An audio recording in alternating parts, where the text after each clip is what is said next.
Hello, everyone. Welcome to episode 2 of Facecheck of season 3. We had the lock-in week 2 group stage. Plus, we had the brackets, the quarterfinals pop on in. All of you that stuck around were getting in fights about exactly when we were coming back live. Appreciate you. Please don't fight with each other. We've got myself, Dom, and LS, who's frozen in time with one of the greatest. I wish I was frozen in that time. Ellis, what happened to your cam? Why don't we let everyone know what happened to your cam? So after the co-stream yesterday, everyone knows I have this weird setup with my earphones and my headset, right? But both of these cables are wrapped around the webcam cable, and when I went to push back in my chair, sort of tugged on the cables, and I think something happened to the webcam cable. So, yeah, I think it's broke.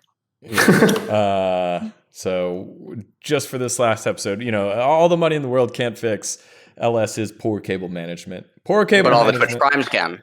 Yeah. No, I mean he told us that his sub count isn't what it used to be, and if he doesn't get at least 10,000 subs by the next episode, he's just not going to use webcam for this show. Oh no. Tragic. We got ways to go. How many do you have? You only have one? Oh gosh, guys, get on it. I have 999 out of 1,000. Cool. Let's hop on into the bracket stage where Jizuke and Co did pretty well. EG, TL, 100 Thieves, and Cloud9 move on with 100 Thieves, EG, and TL having a pretty easy go of it. But then C9 and TSM, that was the most hyped quarterfinals that we had. As well as it was just a great. I had fun watching it. I think Kobe was even saying here in the lock-in stage, it was a product of what they wanted to have with the lock-in tournament. Guys, thoughts on the week 2 of the group stages, as well as the quarterfinal matches that we got to see over the weekend. I mean, I feel like there's a big drop off between the top teams and the bottom teams right now.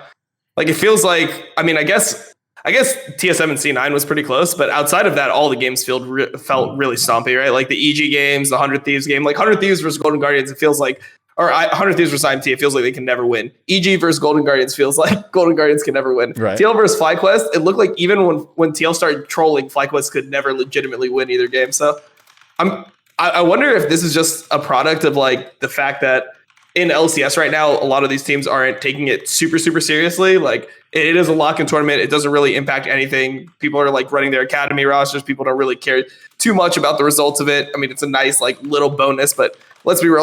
What is it, 150K for first or something, or 150K for the whole bracket? The money doesn't mean anything because it's going to end up getting taxed, and then for all the teams, it's going to be divided. I mean, it means a little bit. I mean, it means a little bit, but I don't think it's a driving factor. I'll agree with you there, but it means a little bit. I would actually argue none of the players care. Yeah, I mean, all of them. They would also they don't care. Okay. Imagine being Sword Art and being okay, so I make $3 million a year, which averages out to 250K a month almost. So you're getting 250K a month, and then it's so if we win this whole tournament, I get 30K after before tax. What the fuck? It doesn't fucking matter to any of these people, man. I don't know. I feel like people are just using it for experimentation and stuff. So yeah, I agree with that. Does it feel like though, they're getting that experimentation out? If a team let's say even Golden Guardians that goes out in the quarterfinals, but I think this tournament for them is an overall win. How many teams can say that where they're hey, we learned, or this felt good regardless of the result? I guess all the teams might be able to learn something, but I still think that overall, you're going to see another level of effort from the teams in regular season. I've said multiple times on my coach streams and Twitter and elsewhere that I don't feel like the tournament is even being attempted as a learning thing, because if you look at the way that all the drafts just keep going. And the way that people just keep picking the same champions, banning the same exact champion. There's no attempt at diversity, right? And what little diversity there is, it's often usually coming from the bottom or the expected losers when going into the match. And everything just looks so bad that it ends up getting shit on unfairly or criticized unfairly. And then there's just no growth. This is I said it before in the last week episode. I know I've said it many, many times. This is the first time where watching the opening weeks of LCS has made me feel very negative about coming weeks. Because it doesn't look like anyone's doing anything. No one's trying. Yeah, I mean, I hope, well, I mean, at least my interpretation is that, like, because the tournament doesn't matter, a lot of teams are going to, like, really, like, kick it into another gear for the season. And then I guess the problem that I have with it being, like, teams learning is it feels like there's normally, like, a progression towards being a good team where you try to figure out, like, easy things first and you get down the fundamentals. And once you have the fundamentals, then you branch into, like, more advanced comps. But some of the times, like that I'm watching these bottom teams, right? Like, for example, the Golden Guardians game sticks out to me really, like a huge like red fucking sign right here where they have a Jace TF comp when they're playing against EG, which is a better team than them. They have, like, they're against Impact and Jizuke, who are definitely going to play side lanes better than two rookies. Right. Like, I don't know how that comp is ever going to win, or I don't know what you're actually going to learn from it, because they just got shit on before they can actually, like, play the game. You know, like they weren't able to, you know, snowball through the side lane. The Jace never was relevant at any point in the game. I don't know. I just don't know if that's the right way to improving. I feel like you need to start out with, like, the basics, and then as things go on, then you, like, start introducing, like, 1-3-1 comps and split push comps and comps with, like, range top laners. How do we play around a top laner that wants to be locked in a lane 1v1? What does that mean for our jungler when we're playing that type of style? Like, all that stuff actually, I think matters a lot. I agree. I think the Golden Guardians game number 2, the draft made very little sense. It just seemed like it was really forceful. Champions paired together that didn't make any sense.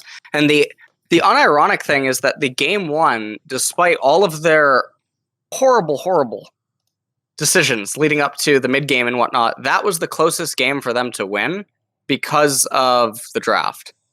And just all actuality, it was the closest one. But then Iconic just kept solo throwing it with decisions. Yeah, I mean, he just kept solo throwing it at so many different points. I remember the mid thing where he charges at the mid minion wave, and then everyone is separated and allowed for that, like, tri-pronged attack in mid. And obviously, I mean, EG doesn't have another option in that game. They have to go for that tri-pronged attack. But the complete disaster that was the comprehensive team decision making by all of those players was just so bad. After being in a position where they could have realistically won. Yeah. I mean, I think that also just one thing that I'm seeing from LCS that I think LPL actually struggles with quite a bit is, like, when you see one of these players get caught, when you see Iconic get caught, it feels like people have no idea, like, what is safe and what is unsafe. And when it comes to, like, the rest of the team, what their reaction to teammates' unsafe play should be. Like, in a lot of those situations, I was just looking at him like, please just leave the Udyr. Like, he's like 1v4 in the whole enemy team. You walking up as a Jhin and healing him isn't going to do anything. Yep. Yeah, sir. Well, and obviously, like, there's other stuff, like, that I thought was really weird, which is in, like, the post game segments. I don't feel like what was really happening in the game was actually being touched on. Right. And that is something I wanted to hit on. That is because something I wanted to hit it's on. narratives, right? Yeah, and I feel like the narratives are false that are being stated relative to the game. And I mean, it's just me and Nemesis on my co-stream. Crowny joins sometimes, right? But it's bothering to me to watch, you know, multiple people in agreement with something that I do not feel accurately reflects reality. And that makes me worried. So let me set the stage for those people that don't know what you're talking about. For me, and this is the narrative that I got from it, it's Niles, the new guy, where it's like, hey, look, here's Golden Guardians. They're practicing things. We're learning things. And then Niles is just getting dumpstered on with throwing the lane and throwing things. So I just wanted to kind of set this thing about Niles, like, hey, I don't mind the GP pick into the Renekton, but he just needs to play it better. He's throwing the lane, right? That seemed to be dominating a lot of the conversation. So for those that didn't watch the games or didn't see that segment, this is what LS is referencing. So LS, now go ahead with your point against this. What did you not agree with? No, Niles. I mean, he did blunder the lane, obviously. But even aside from him blundering the lane, what should have been a more talked about point is GP's relevancy in the game, despite so many atrocities going wrong. Mhm. Like that should be a talking point, because GP's, his barrels and his ultimate were a really key reason they could hang on in spots where realistically they should not have been able to. And I would assert that these are unrealistic events if you play 100 games, right? Like what happens to GP in the early laning phases. I do not think it's practical to assume that these are things that are likely to occur. Now, obviously they did occur inside of the game, right? But it felt like there was a lot of harped on points, and there was other things like saying that the shield bow was bad. That was really weird. They said shield bow on GP is bad? They said shield bow was bad. Yeah, they said shield bow was bad on GP. Wait, what did they think he should go? To build it. They said he should have gone Sunder. Now, the other thing that was really weird to me is Iconic was solo losing the game. I never heard it brought up. Right. Once. Right. And I'm just wondering, what are we watching? What is going on here? I mean, I didn't hear any of this. Phase, I ended up having a casino on my stream, the entire night that Syndra was being picked or hovered, where, let's see if Syndra can manage to spell mid lane, by level 3. And so consistently they can't. But there's so many egregious errors happening in laning phase that are never being talked about, and it's so laughable. It's so hilarious that now on my stream we have the Twitch predictions for how bad someone's going to mess up lane by wave 3 or 4, because it's so consistent. And it seems weird to me that there is a narrative about a player that up until this game had been reasonably playing his laning phases actually really well relative to all the other laning phases present inside of the lock-in tournament, is being harped upon so fucking negatively. And it's like, I don't know what game we're watching. We're not seeing the same things, I guess. I think the other issue is because so I didn't hear the segment because I obviously am banned from co-streaming. So I have to do the live viewing, and if I have a guest, I have to mute, because obviously then they can't hear the guest, whatever. So I didn't hear the segment, but I don't even know what they can even talk about, because unless they have pro view, you don't actually know what the mistake inside of the lane. Like, sure, you can look at if you took a snapshot of the lane, right? At level like fucking 4, and you see Impact full HP, like with a rage bar stacked, and then you see Niles half HP out of mana on GP as a GP versus a Renekton, you know something went wrong in the lane. But since you don't actually see it, it's hard to even comment on what went wrong, besides for the fact of this is not how the matchup should go ideally. I feel like that's a point that you can just do in passing. You don't actually need to harp on it really. And then also the fact that he messed up lane wouldn't have been as punishing for the team if Syndra didn't TP up there on that wave. The fact that Syndra then dove him off that, which I think that just shows good communication from Impact. And I feel like Impact is actually just looking like the best player in LCS right now.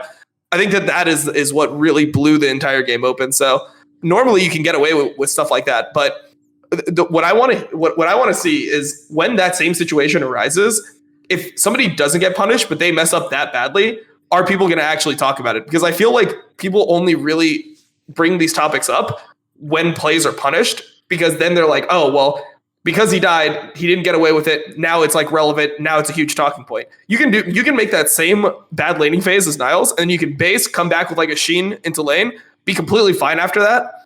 And then, magically you somehow played the lane 10 times better. So I don't know. That's my only issue, is it feels like people are only willing to criticize these types of things if the enemy punishes it as hard as possible. So that's interesting to me, Dom, that point there, because the way that you and Niles are able to identify it, to me, sounds like a coach and a player, right? Where it's hey, we look at everything and we can see what went right, what went wrong, regardless if we're punished or not. For example, if we use American football, if someone misses a block, on a passing play, but the quarterback doesn't get hit, the announcers are never going to bring that up. They're never going to. Yeah, they're not going to be oh, that was a missed block right there, and the quarterback has to fucking scramble out and shit. Exactly. So I will say that it's just I don't know, because High would obviously be able to see that, right? A former pro player that is active and has the stuff still, should be able to catch that thing. But I don't know if the broadcast is the appropriate place to bring that up, because fans'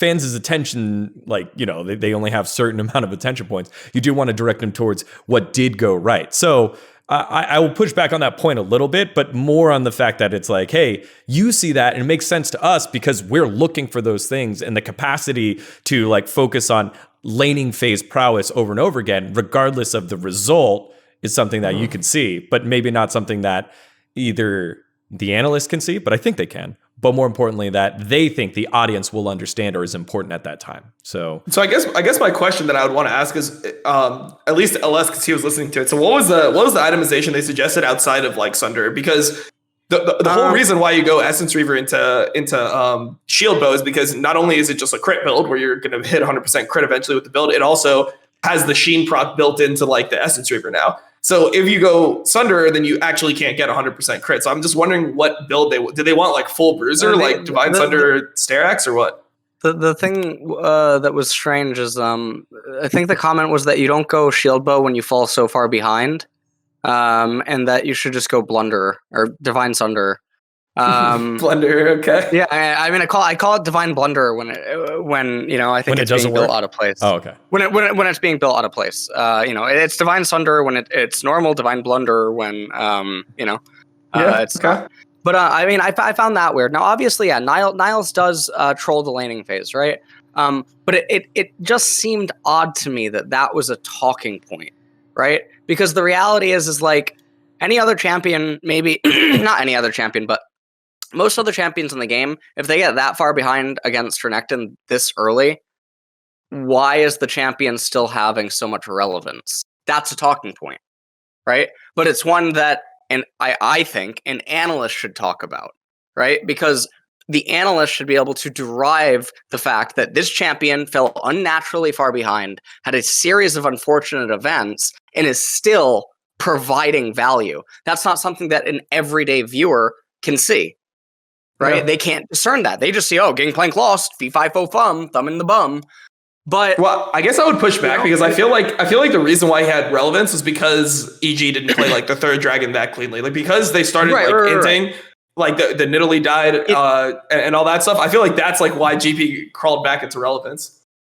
No, right. And the other thing about this though that's weird to me is I'm only harping on the GP Renekton game here because Niles has been like one of the focal points over the last over the last 2 weeks, and I just found it really strange because I can't, for the life of me, agree. Right, and now this is all subjective, of course, and everyone can have their own subjective point of view, right? But I don't know. I don't know what people are looking at when they're looking at all of the laning phases across the lock-in tournament and genuinely think Niles is playing bad.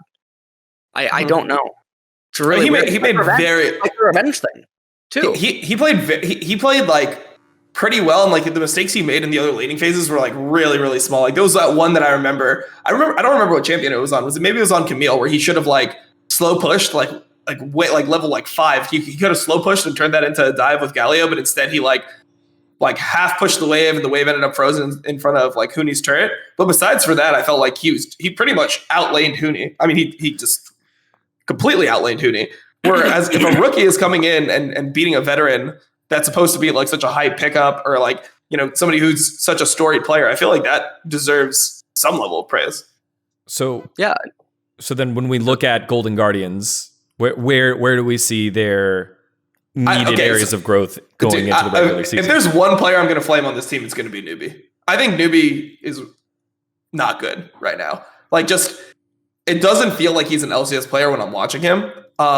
Just the way he moves around the map, his map movements seem very weird. And then also just like his idea of how you should play team fights doesn't seem like it's there. Like he goes for a lot of like the timing that he throws his skill shots doesn't seem like he's used to playing against really good players. Because if you throw like a hook, if you're a Thresh and you start a fight by trying to throw a hook, when they see you in the middle of the river, you're literally just CCing yourself because no pro player is going to get hit by like a random hook like that when you're just like manning up to them. You're not even flashing or anything.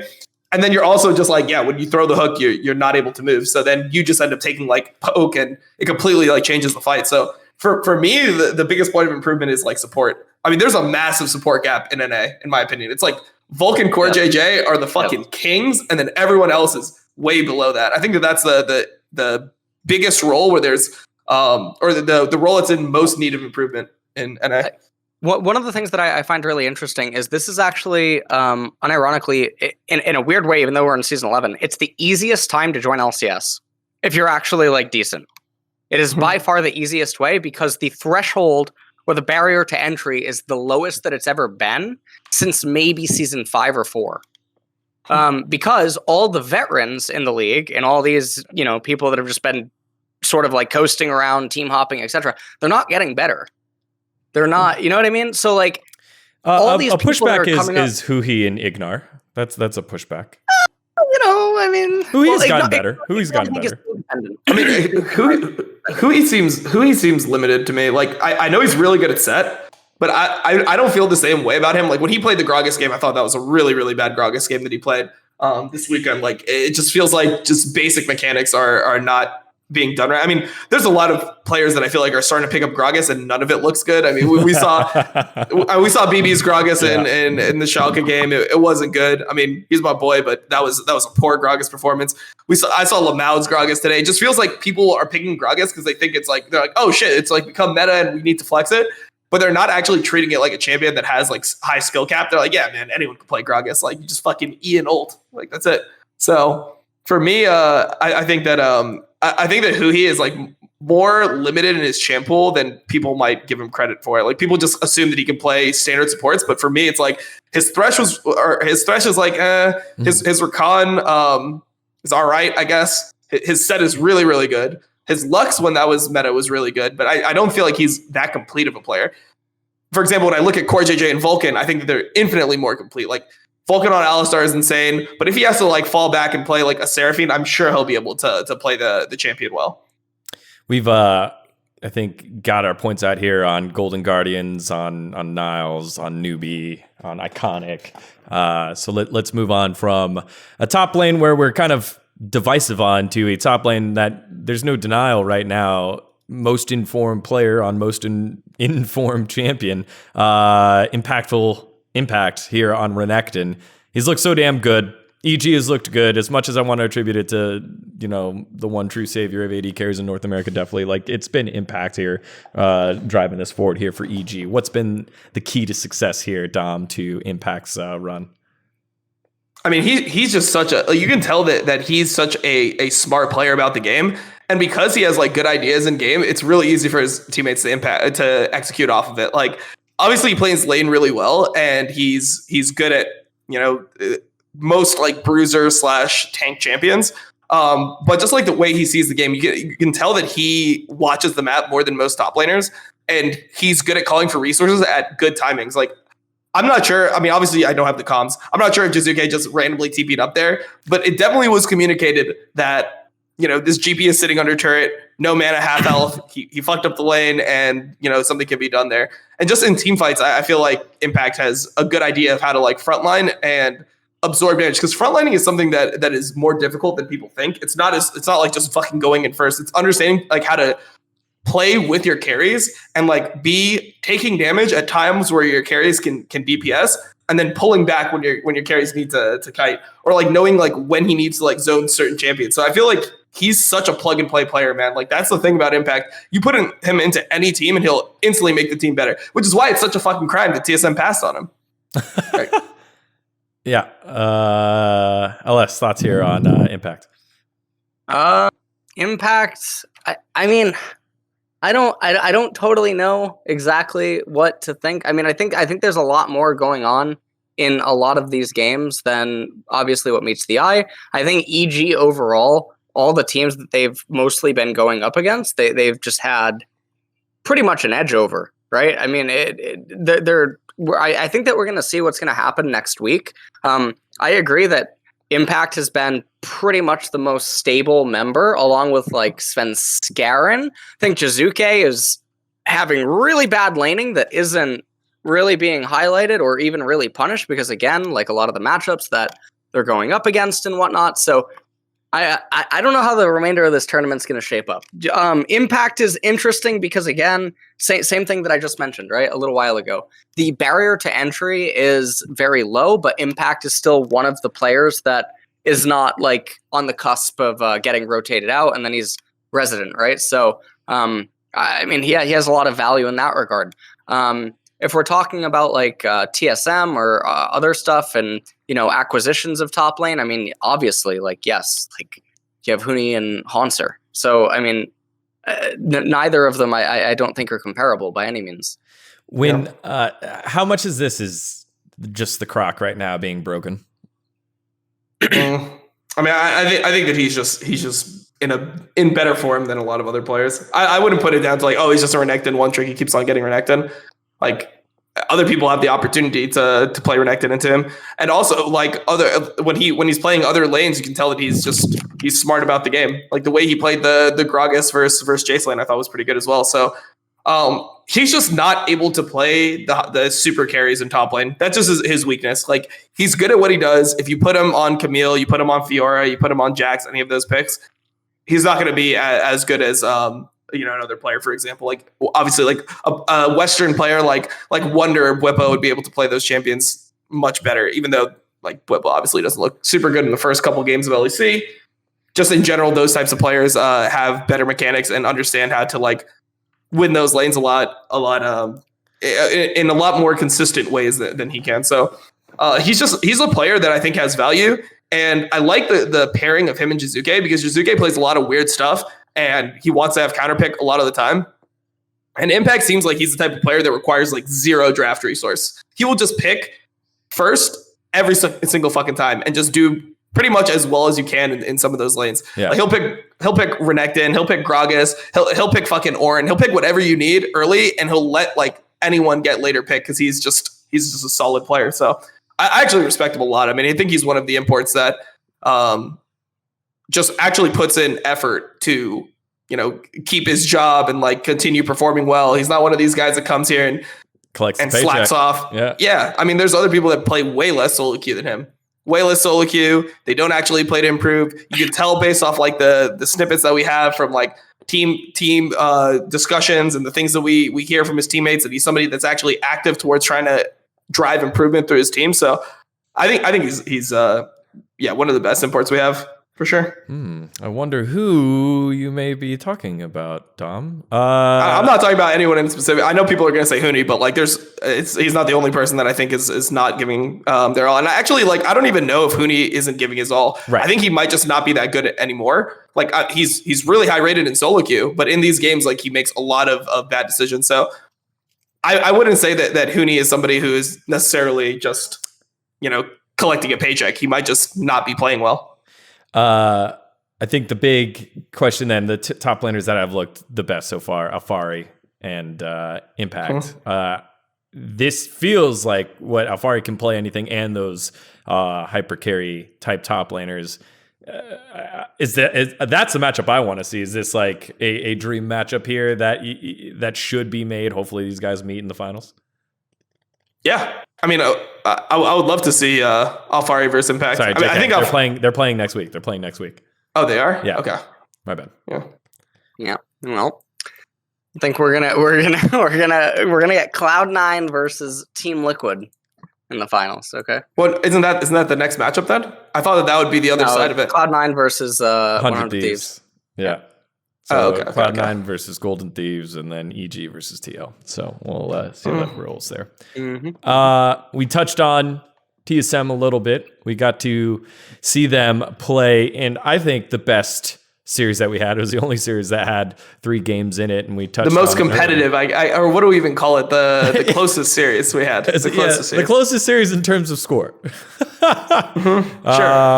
Cloud9 and TSM. Back and forth, and one thing that the guys wanted to do this week was break down the drafts between these two teams. So we have the drafts here on your screen between Cloud9 and TSM. What did you think of this series, Dom? I mean, it was definitely the closest one we had. I feel like both these teams are playing so far under the level that we'll eventually see them at least I hope so. But there are like some things that I see where I feel like they could either be issues or they could be benefits. So for Fudge, I'm actually pretty scared. I know he played game 2 and game 3 like pretty well, but I don't know. I feel like Fudge's laning phase seems really sketchy to me.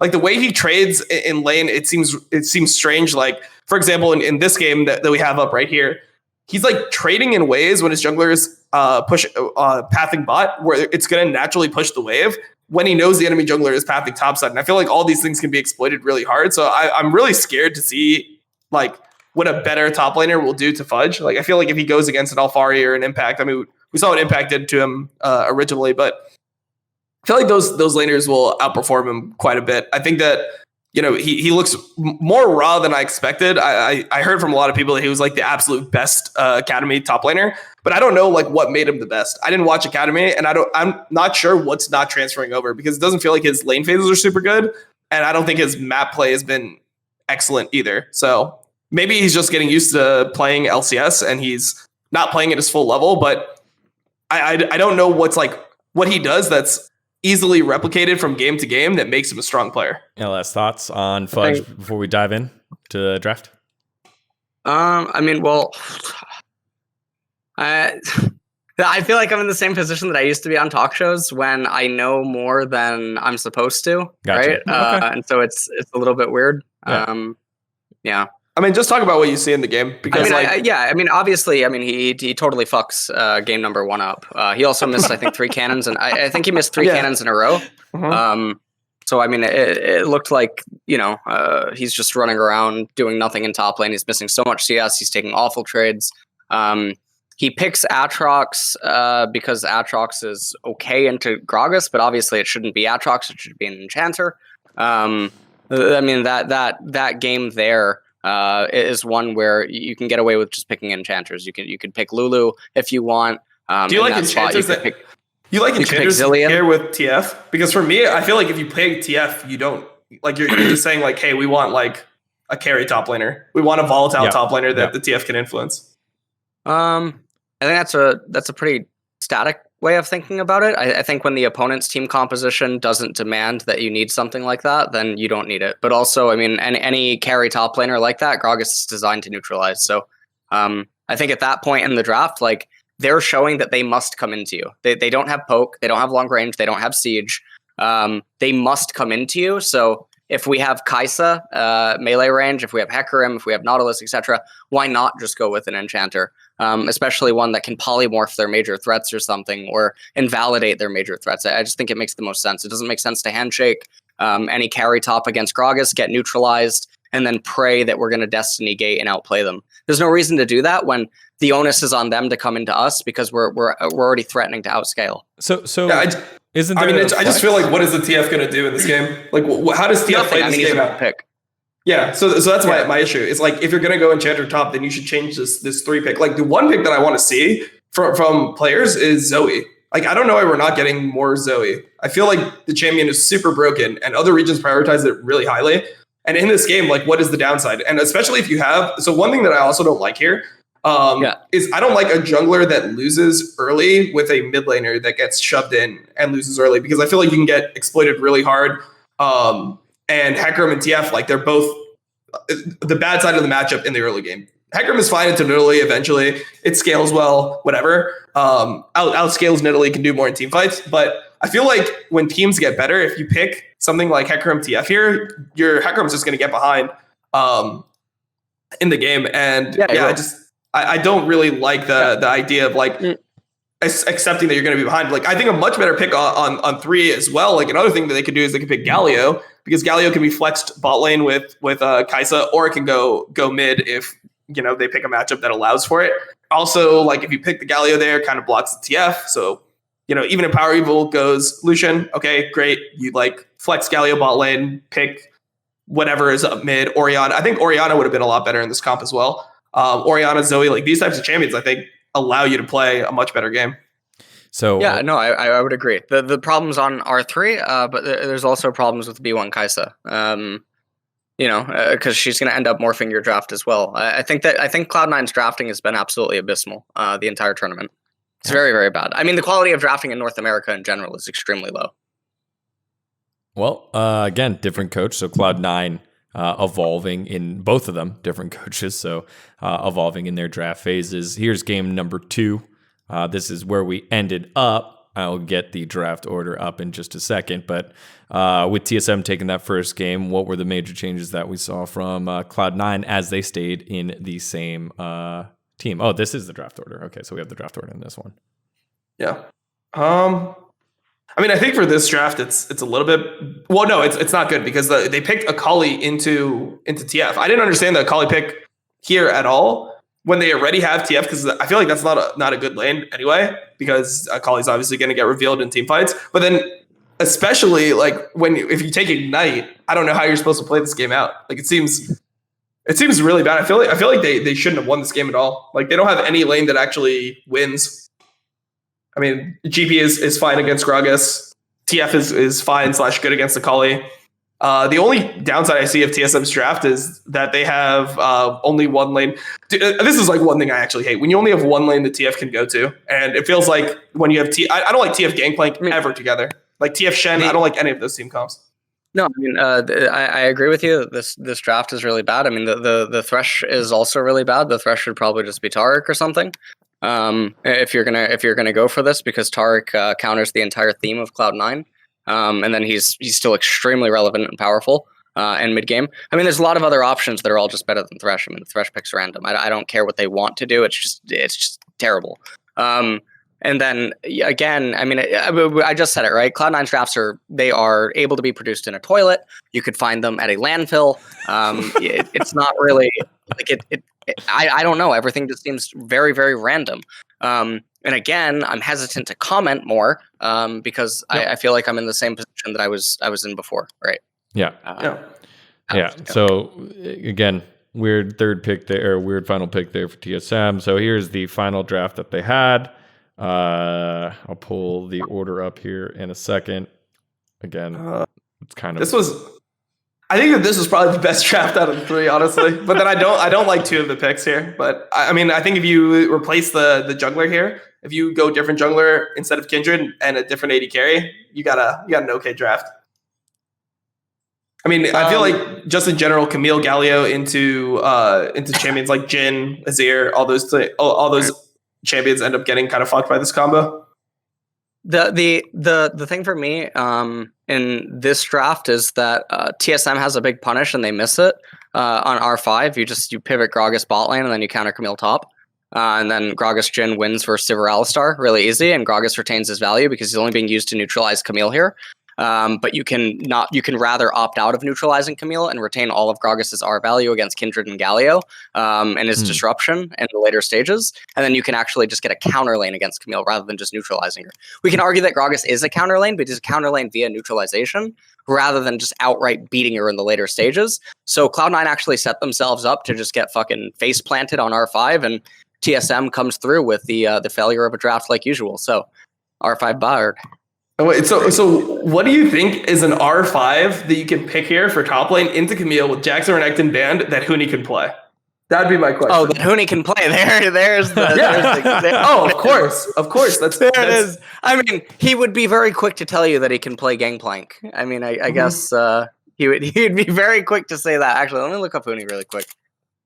Let me dive into his pool. If it wasn't Huni, what do you pick here? What do you pick here into the Camille? I mean, Huni is totally fine. I mean, you also let me pull it back up again. Wait, Huni is totally fine. Sorry. I mean, Gangplank, not Huni. You literally just call it Gangplank. No, I don't need a Dr. K 4-second clip. Jesus. Okay, we get it, man. He's just printing money in lane. We get it. It's Huni. Oh man! Fuck? That's not what I was looking for. Jax is banned. If this was a different player or a different region, I mean, you have access to Camille there, or not Camille. Sorry, not Camille. Fiora. You have option into Fiora there.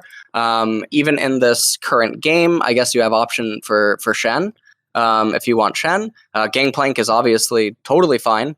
In a situation like this, I mean, that one works as well. I mean, I guess if I open up all the league champions and keep going down the list, but I mean, I guess operating within the constraints of Huni, he does play both Shen and he does play Gangplank. I mean, historically, he doesn't even play Fiora, I guess, if you go back far enough. Now, does he really play Fiora? Probably not. The other option that you would have here is Irelia. But again, I feel like every time I see Irelia in LCS, it's just I wish I didn't see Irelia. I mean, I feel the same way.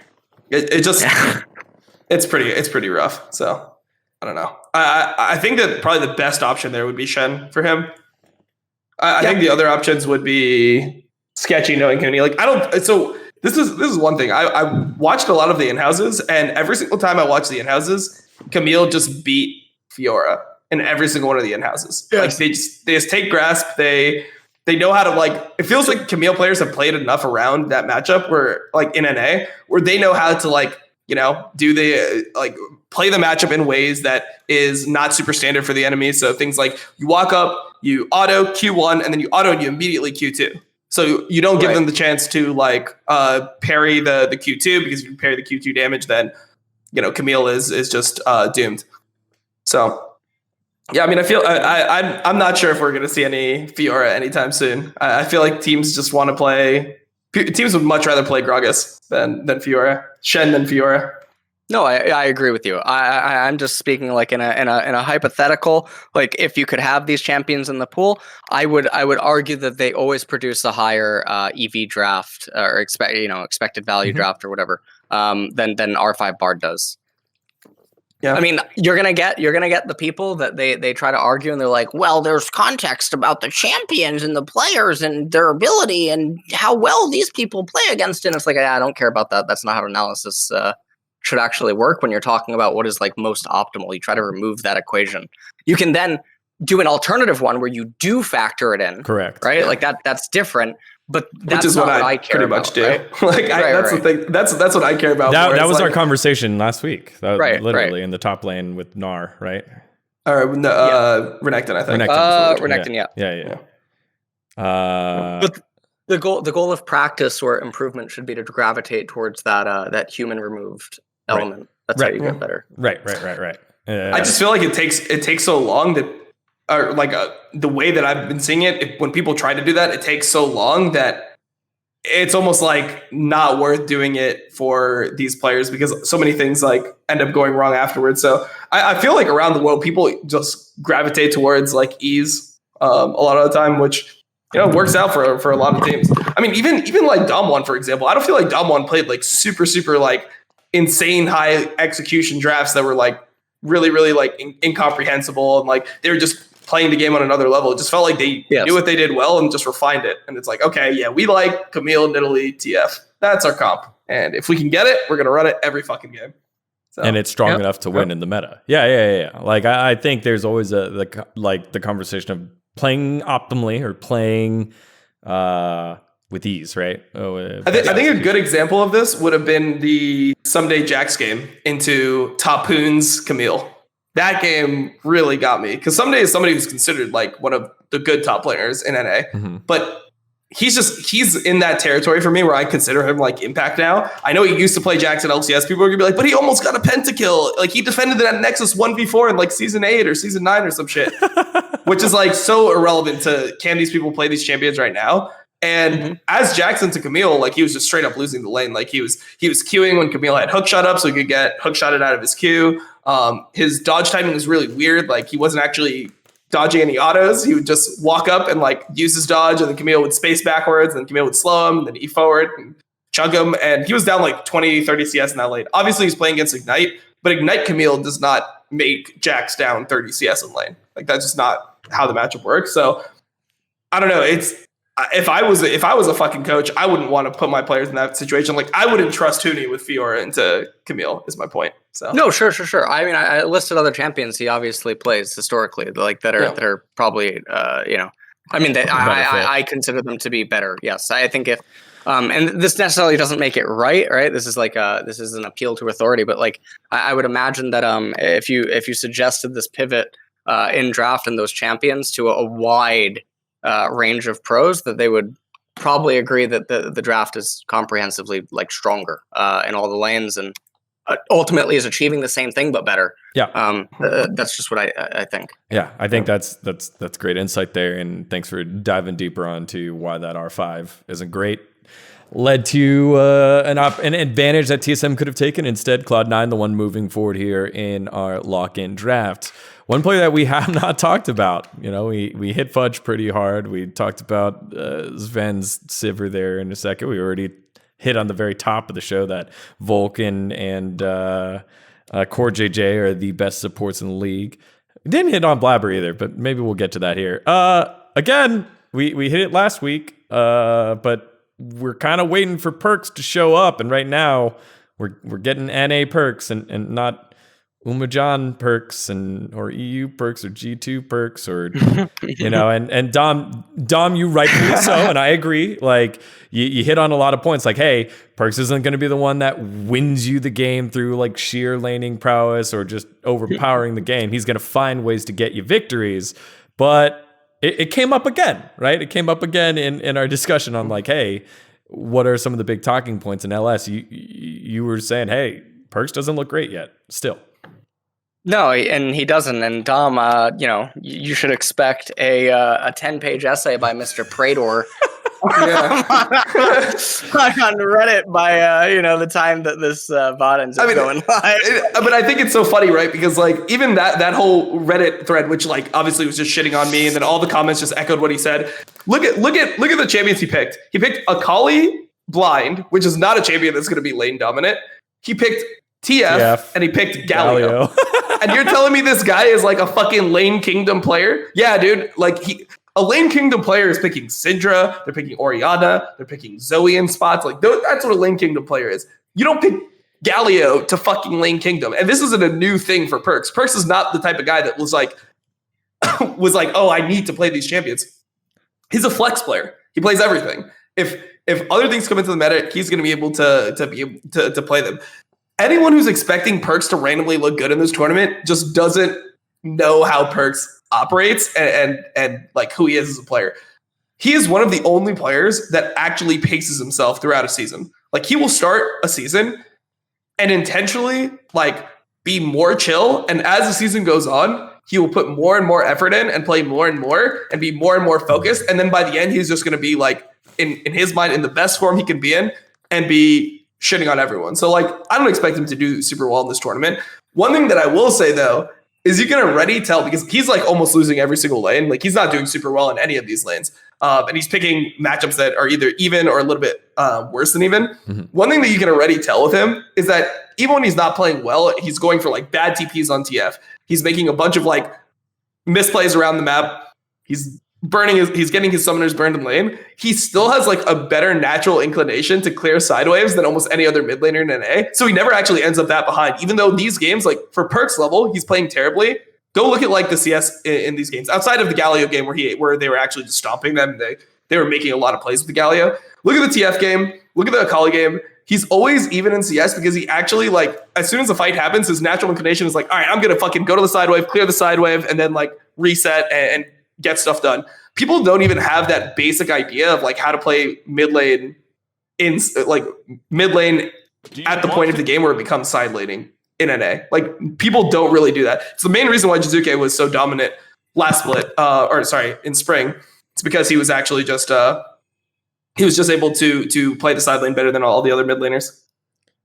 Yeah, I'm pulling up a clip now to see like, hey, at whatever, how many minutes in should we look in like the TF game to see what the CS is? The TF game? Yeah. Look at it at like 14 minutes, 15 minutes, something like that. Perfect. He's dead, but yep, he's dead. It's fine. No. Let's see, what is this? Oh no, he's playing Akali in this one. This is Akali versus, what is this?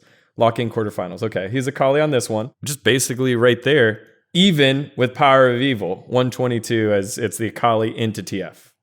So Akali into TF, 122. How about another game? Let's pick. Go to like 17 minutes in the TF game. 17 minutes. So his TF game, 17 minutes. So that's 26, 24, 18 minutes. I mean, even 26. Like, okay, sure. 18 minutes. Come on, scoreboard. Where are you at? There we go. 18 minutes, 167 to 163 over Lucian. Yeah, so he's ahead in CS, and this game he was getting literally like calling down a lane, pushed out a lane. His ultis were like non-existent, right? Like every time he ulted, it just ended up being bad or like not able to be, like nothing was converted off of it, and then he still ended up being okay. It's because after these skirmishes happen that they inevitably like lose because of the way they take them. Blabber ults are weird, all that stuff. He ends up going to the side lane, clearing the side lane, and then he's just up a wave. So I mean, that's the thing about these players. Like, I care a lot about that type of stuff because I'm like, okay, what happens if he just stops going for so many int plays around the map? Like, imagine if he's just playing lane well. Then what happens if he's playing lane evenly? Like, these are gonna be 20, 30 CS leads. Like, he's not getting these in lane, and by 18 minutes every single game, he's like ahead or even. Yeah. And I wanted to bring that up so that Prater and the rest of his Reddit army that only watches from Reddit will get the information correct when Dom pushes back. It's like, hey, look, here's the point behind it. But go ahead, LS, please. Listen, I'm Dom listening.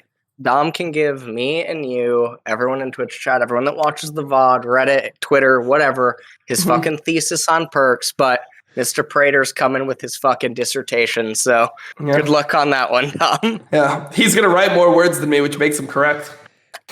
Again, any time that I have the opportunity to take something that you said, then hold you up to it and say, prove it, I'll take that. And this is another point, right? When we went to the R5, I was like, please explain R5. And you're like, okay, here's the funny thing, by the way.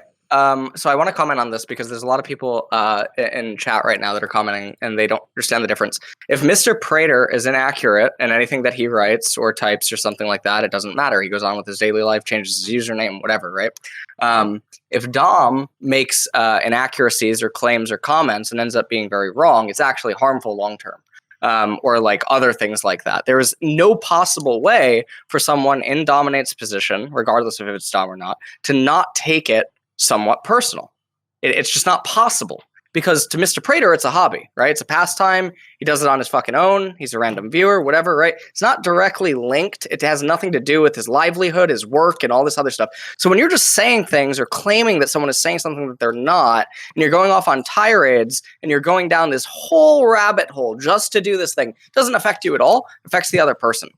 So, well, I mean, I think that the other thing is it doesn't actually matter if I'm right or wrong. It matters if like the perception of the community is that I'm accurate or that. Yeah, sure. Like I'd say that matters the most because like if I don't respond, if you look at the thread, it's like, wow, who would have thought? And then somehow Ellis is getting dragged into it. It's like, who would have thought that like people like Ellis and Dom don't actually know what they're talking about and they just fucking do this shit and they say random things for fun because some guy just like wrote an essay. Like no one can even spot the blatant inaccuracies in like the way that he frames his argument where he's like, dude, look at like he doesn't even know what lane kingdoming is. In the post, you look at the beginning of it, and he's like, Perkz is not someone who is necessarily like good in lane, but Yankos ganks his lane quite a bit. It's like that's not lane kingdoming.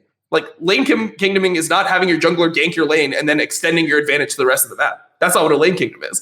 Lane kingdoming is getting that gank and then sitting in your fucking lane and getting plates by yourself and pushing the enemy out of lane and forcing his TP and getting those micro advantages and then building up your like advantage over the enemy in terms of like you have a bigger gold lead, you have a bigger experience lead, all that stuff, and it's like a selfish approach where it's like Perkz is not ahead in any stat in LEC spring 2020 because besides for KDA at 15 because he doesn't actually care if he's up a wave on you. He cares if he can like roam at a timing you can, and you might get a wave, you might get an extra plate, you might have higher gold than him, but he just made like a 3-man play, a 5-man play, whatever, and he's now like got his entire team ahead. So it's just, there's no argument that you could say that Perkz is actually a lane kingdom player. It doesn't actually make sense. Yep. Cock. All right, let's move on to the next topic here. We talked about his delayed flight. He showed up here right on time. Yes way, Jose, straight off the plane into the lanes, destroying Immortals, to be fair. But transforming exactly what Flyquest looked like. Gave him a little bit of the benefit of the doubt, but the 0-2 from Flyquest in week 1's group stage did not look great. In week 2, Josedeodo, just even in that first day, just made him look much, much better. And then they go into their quarterfinals matchup, and Licorice is 2-8 and just kind of running it. But our thoughts here on Flyquest with Josedeodo and all of our Latin American fans. The team looked a lot better. You can say that for sure. They literally looked like the worst team in the league when they were playing with NXI. Like they were getting smashed by absolutely everyone. But they looked decent with Jose. I mean, I feel like he's a jungler that he understands like how to get himself strong in the game. He understands like basic pathing and things like that. So I think that he'll be good. I think he'll definitely be a positive point. I just think that there's no way that he can be good enough to transform this team into like not a 5th, 6th place team. I still believe this team is going to be 5th, 6th at the end of the season. So they'll make playoffs or they'll make like the qualifier for the midseason tournament, whatever you want to call it, and they'll probably lose like first round. That's how I see it. But I mean, individually, I think he's pretty good. So there's definitely something to be proud of there. You know, like he came in as a Latin American player. I think he's like one of the first Latin American imports with newbie. I guess the first one would actually be Quas that I played with, but you know, he was in NA. He was in NA for a while. You know, it wasn't like he just came to play. Crumbs is from Venezuela, I thought. Yeah, but Crumbs lived in Canada for like 8 years or something before he joined our team. So like to me, that's not like, you know, like unless you're moving here for league, you know, it's different. Like shit, like my fucking ancestors like 100 years ago came from Puerto Rico. I'm not gonna be a Latin American player. Okay. Yeah, that was a bad example. You were right. Yeah, Dom's a Latin American player. Yeah, there it is. I'm the first import. I'm the first. My name. Oh wait, never mind. But yeah, I mean, I think Jose's a good player. I played against him in solo queue. I feel like he's one of the players where you can tell that he's thinking about the game. Yeah, I mean, he could be like closer from last year level. Who knows? Well, I think it's very, very early on to evaluate some of the stuff that is going to go on with him. But I mean, I think I can actually echo or share Dom's thoughts that I think that the team can end up higher than people are thinking that it'll end up ending come, you know, at the end of the split or something. So in that regard, I'm not totally sure yet, but we'll definitely see. How much did you tune in to that TL Flyquest match there, LS, there at the end of the day? Because it felt like I only saw highlights of it. Okay, all right, yeah, because it felt like the game just. That wasn't Jose's fault. That just felt like, hey, Licorice. I'm sorry. You mean TL Flyquest? Yes. I just blanked in my head. TSM. I'm so sorry. Okay. I just totally blanked in my head. Okay, I'm so sorry. No So the TL Flyquest game was very weird. It Reason looked like being TL is that trolled. game number one. So this is one of those games where it's like really, really, really weird, right? Because this was another game where I felt like it was we were sort of like disconnected from reality again. And that like there were very clear reasons that Flyquest was managing to stay in this game, and I felt like it wasn't being talked about. Licorice was really far ahead of Alfari early on, but then totally just blundered everything. I mean, this series, the top gap was massive in the series. It was actually a pretty big driving force. Because obviously Santorin ends up getting ahead of Josedeodo in the in the early into mid transition and whatnot. There was the blunder in top lane when Aurelia was up. Licorice was itemizing pretty poorly, and game number one was the only chance that they ever had in the game, and it was mostly because they had Seraphine. You have Seraphine. You have Seraphine. I mean, she might just be the most broken champion in the game right now. She's literally. I don't know. She's very special because she's 4-way flex. She can, well, I mean, top lane, you're probably not going to see her that much, but when you're arguing that you can pick Karma or Lulu and stuff, you can pick her too. Because she has just so much range. It's really hard to get on top of her. 4-way flex, hyper scaling, really hard to deal with, and just so much synergy with so many different team comps and styles. Do you like her with this comp here? Because like for me, I was saying on my live view that I feel like Seraphine and Maokai can't really like peel to Seraphine, and I feel like if you're picking this into like JJ tactical, it's gonna be hard. Yeah, Maokai with her is weird. He's the only champ I don't like with her in this comp. Everything else is fine. She has so much value, right? She's a Moonstaff abuser. Obviously, she also can go Ardent Sensor with her AOE. She can go utility and whatnot. She can go AP, although generally, I think if you're drafting even remotely competent, you don't go AP on her. Again, subjective. I know Lemonisis also shares the same point of view. But she's someone that I expect to show up a metric fuck ton if she doesn't get nerfed in mid and AD, and she should be the most broken B1. I think she's literally, I don't know. She's something else. Damn.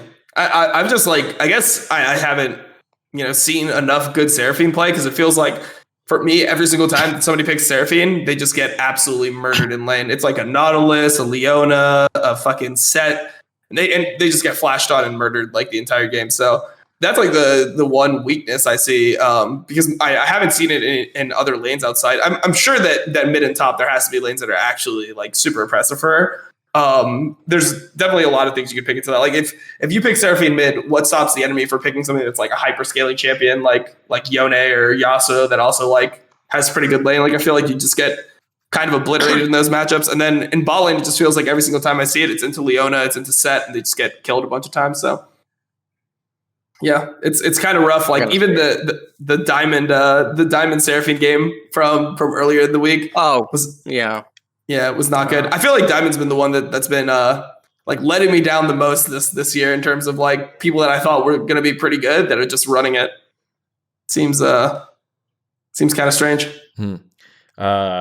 Taking a look here in the chat, it seems like we got a couple of pro players now starting to spam it in bot lane. So was it Tactical's been spamming bot Seraphine on the NA server? So maybe just something that we can keep an eye on.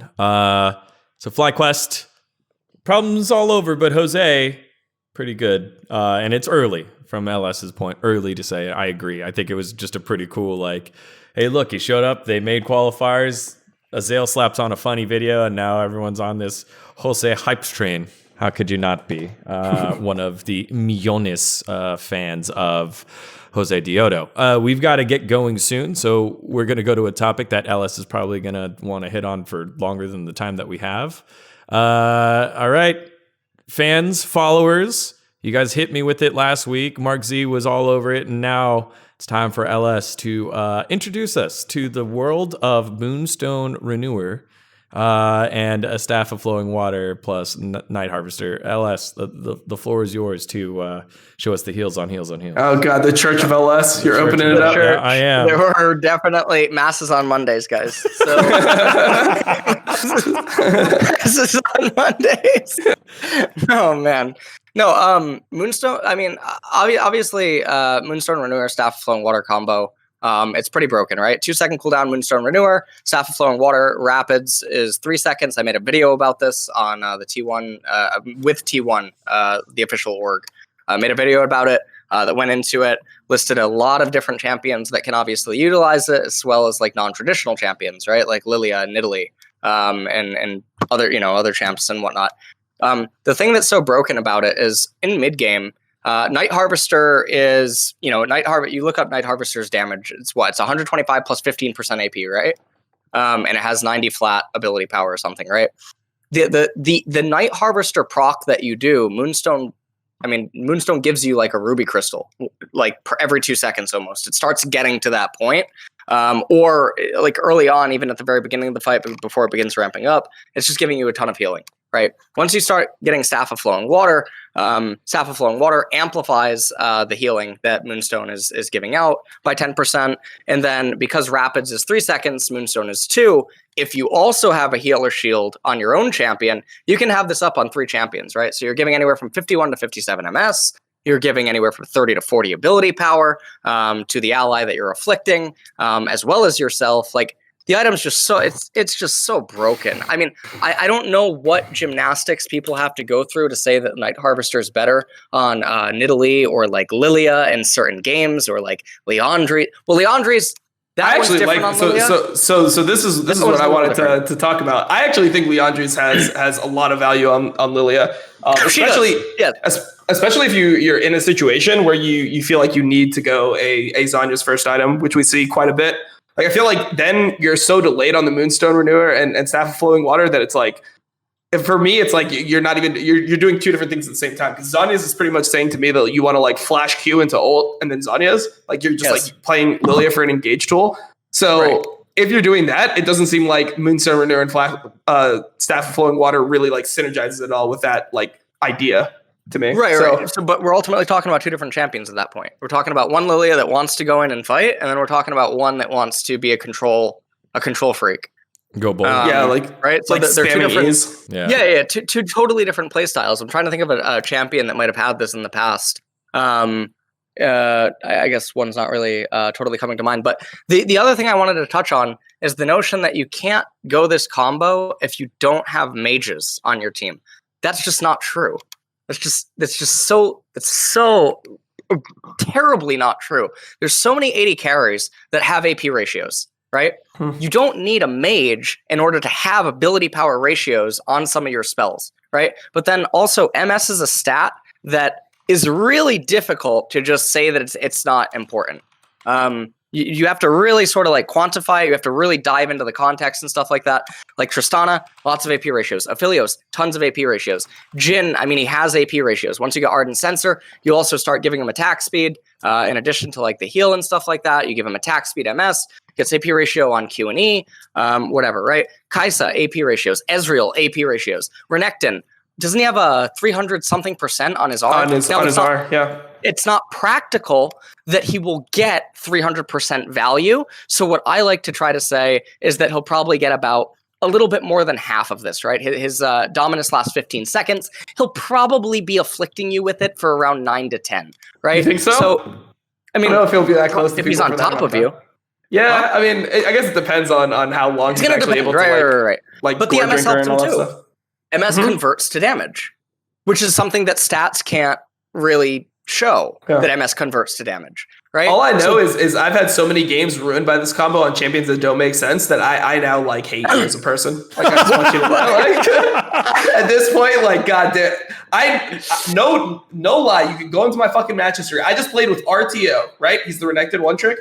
Yeah. He decided to play Nasus top with Dark Harvest and Moonstone Renewer first item, and I couldn't play the game. That one's weird. That one. I mean, I actually don't know my list. This is one of the arguments as well that's been thrown at me is that there's a list of champions that Nemesis and I had put out. It's on Twitter somewhere. Yeah, it is. Anivia, Heimerdinger, Ivern, Karma, Soraka, Morgana, Lilia, Fiddlesticks, Lulu, Lux, Malzahar, question mark on Malzahar. Maokai, Seraphine, Annie. It was specified on stream that it was Annie's support. Bran specified as support. Zac, Yumi, Janna, Nidalee, Orianna, Nunu, Singed, Senna, support or fasting. Now, she doesn't need to go Staff of Flowing Water, but I think Moonstone on Senna is insane. Teemo, Zyra, Nami, AP Twitch, Gragas, MF. And I mean, the list keeps going, right? Right. A lot of these are specified as support. Because it changes the way that these champions are in the game, and it almost lets them become a different champion. Because if you look at what this combo does, or just Moonstaff in general, you suddenly have Soraka W, which is what the hell's going on? Suddenly your champion just gets a new ability. You actually just gain access to Soraka's W in a fight, regardless of who you are. But then it just combos. The thing is that people that want to have this argument don't want to look at the games or go into the context, right? Because I'm a very big fan of practicality.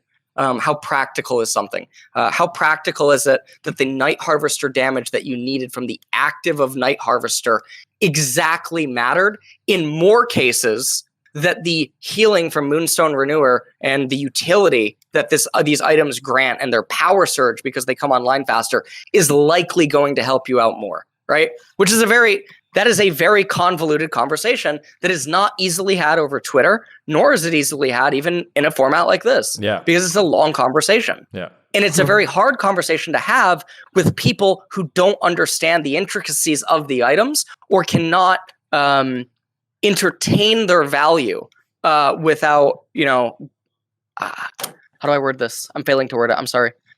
You know what I'm saying, Dom. If you have a conversation with a pro player about a jungle matchup, there's a lot of things that you need not say because you both just already understand it. Mm-hmm. But if you have this conversation that might not, with someone who might not understand the intricacies, you have to lay out all the groundwork. And then you have to go step by step. And that is very grueling of a task. Yeah. I mean, I'd say like the thing that makes Moonstone like OP in my mind is the cost of it mainly. The fact that you can buy it earlier than other items is like one of the biggest benefits. Like I don't think that Moonstone Renewer, if it was like 3,200 gold or 3,400 like other mythics would be like even comparable. Like I think that if it was like up by 1k gold, you would never buy it on Lilia. But I think part of it is just that it's so fucking cheap that you can get it so much earlier in a game than you can for other items. Yep. And then also I guess the other problem is that like ability haste is really like kind of hard to come by these days. And when you're building a Leandri's, like the items feel pretty shit to sit on. Like when you're building a Leandri's on Lilia and you're sitting on a fucking lost chapter in the jungle, like that's pretty ass. So, I mean, I think that's probably the most OP part of it is the cost. Riot should I think Riot should remove not remove Fiendish Kodak. Well, they should remove Fiendish Kodak from Leandri's thing. They need to make a mask item. Make the mask item cost 1,300 or like 1,200 or 1,100 or something. Make it have some version of Leandri's passive. You know what I mean? Like old hunting guys did. Mm-hmm. Yeah, just like really low, like half of what it is. Right.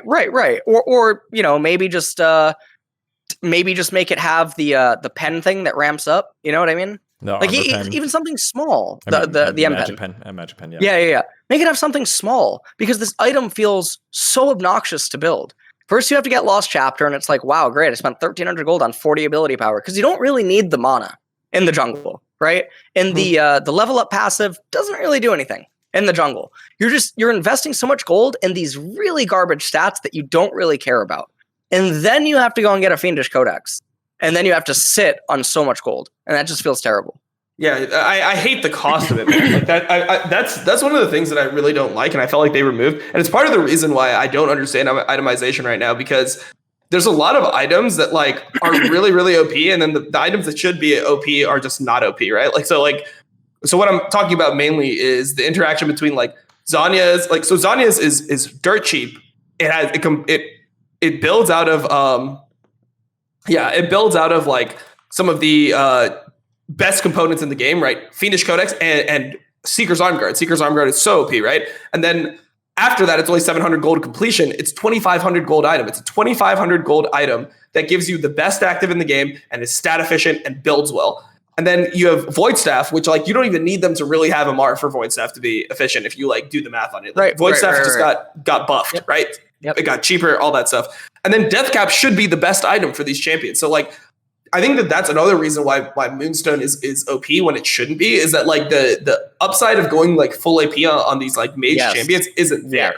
Like you don't when you hit your 6 items, you don't feel that strong. Like you'll be 6 items on Lily and be like, nice, I got 491 AP. Like I'm fucking yoked. Like it's not good. It needs to be Yeah, I mean it needs to be adjusted. Death Cap needs to be cheaper, and I think one thing they didn't consider is they looked at Death Cap as an item, and they didn't like understand that they were nerfing the AP that you're going to have in general for these champions. So like the passive on Death Cap is now the percentage is now a lot worse, or like because you don't have as much AP, you're not gaining as much from the passive. So like the fact that Death Cap is 3,800 gold and it's like useless on every champion. I mean, I watch every league around the world. Besides for LCK, I mean, I watch some LCK, but it seems like every single mage pretty much every single mage starts with Leandri's, and they Leandri's in a tier. They'll sit on a tier like early on their first back. Then they go Seraph's, and they go Zhonya's, and then Void. And then their last item, if the game goes way late, is Death Cap. But that's like not how it should be. I feel like Death Cap should be like a third item comparable to what an IE is for AD carries that like spikes you out of control, and it just doesn't happen. So yep. All right, well. Welcome to church. Hopefully you enjoyed your stay. Come back again soon. I just want to make. Okay, I'm just going to summarize real quick, dGon. Yeah. My point isn't that I think Moonstone and Moonstaff is OP, but it's because AP items just fucking suck. Like, so I don't know if it's I don't know if it's that OP. I think it's just amplified. Like, it's just better than your alternatives because the alternatives suck. That's how I feel about it. There you go. So Flippable. It's weird. It's fine. Anyways, I think that captures it all. There's a lot of people who are building it on champions. I did not suggest, right? But also, I think this combo is way stronger in the hands of people who take time to learn it, but also the higher up you go, like, specifically pro play, right? They're going to be able to utilize these intricacies a lot better. All right. Well, we'll get to see what Riot's decision. You just have to play slower. You just have to play slower with Moonstaff, I feel like, in a lot of situations.